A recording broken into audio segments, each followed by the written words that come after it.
Okay, so we're going to do a little background of how that works. I mean, it's all there. You can see it all generating content and how it's going. So Mark's going to take us through briefly how that works from a, we've already looked at how it works from what is source grounding and RAG, a bit more about how MethodGrid works and how the data security works on your sources. Yeah, thanks. So yeah, we've just seen JD go through that example, and you saw the AI doing all those things I talked about before, going and getting the relevant sources, finding the relevant parts of it, injecting it into the inputs for the AI so that it could then use it. And also saw when he then told the AI not to use those sources, it didn't, because it didn't remember that source. We hadn't trained the model on that source, we hadn't updated the model.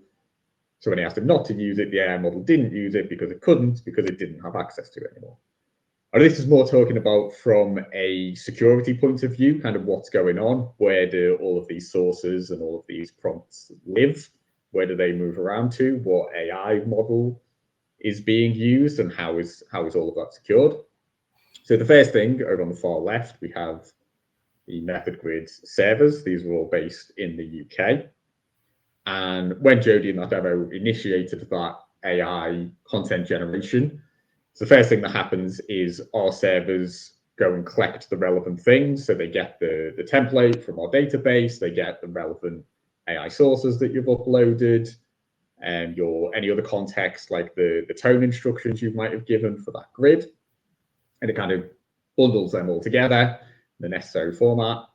And then it sends that over to our other servers, which are also based in the UK, but these are hosted with Microsoft Azure. Now, the important thing to say here is that these are our own private grid, our own private MethodGrid controlled Microsoft Azure servers. They're not shared with anyone else. We're not sharing AI models with anyone else. We're not sharing servers with anyone else. These are completely secure, private to us. Other key point is all of this data, whether it's in transit between servers, when it's at rest on any of these servers, it's all encrypted, it's all secure. So as I said, MethodGrid servers, they collect up all the relevant things. They send it over to the AI Azure servers. The Azure servers then do what is called vectorization, or they search a vector store of the AI sources to find the most relevant things. The vector store just means the files are put into a format that the AI can understand, all those numbers that I was talking about earlier. So it finds the relevant things from the vector store. Those are injected into the AI prompt along with all of the other relevant information that's said, the tone instructions, the template, things like that. The AI model then processes it, and that is then sent back to the MethodGrid servers. Your element is updated, it's sent to your browser, you can see it. And again, important point, it's encrypted when it's on the way back as well. It's encrypted whenever it's stored. None of this is saved in the model. We don't update the model parameters. We don't train the model. Once this whole process has gone through, so when Jody was doing it in the demo before, once that process finished, all of that data is gone from the AI model. The next time someone is generating any content using the AI model, all of that information that we passed it for the first generation has completely gone from the AI model. It's not still in there. The AI model starts from scratch essentially each time. Okay, thanks, Mark. Anything else to add about the?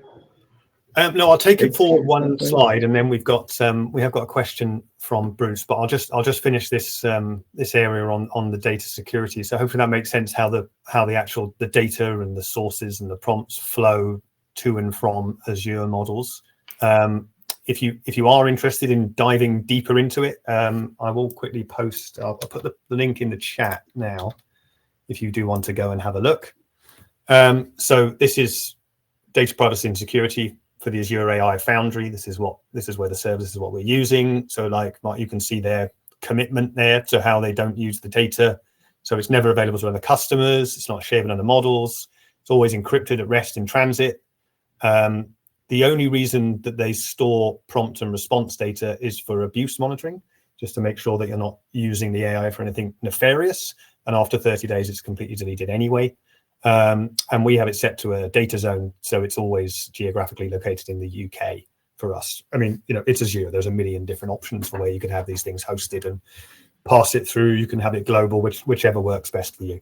I've put the link to the document for that, so you can have a look if you want to read through it. It is quite in-depth and technical. If you thought our flowchart was quite a lot going on, wait till you see theirs. We'll go and have a look at that. It's quite fun. So before we get on to the next section, we have got a quick question from Bruce. So he says, when creating the element, will it use a combination of the source ground one is fed to it, as well as the generic LLM content?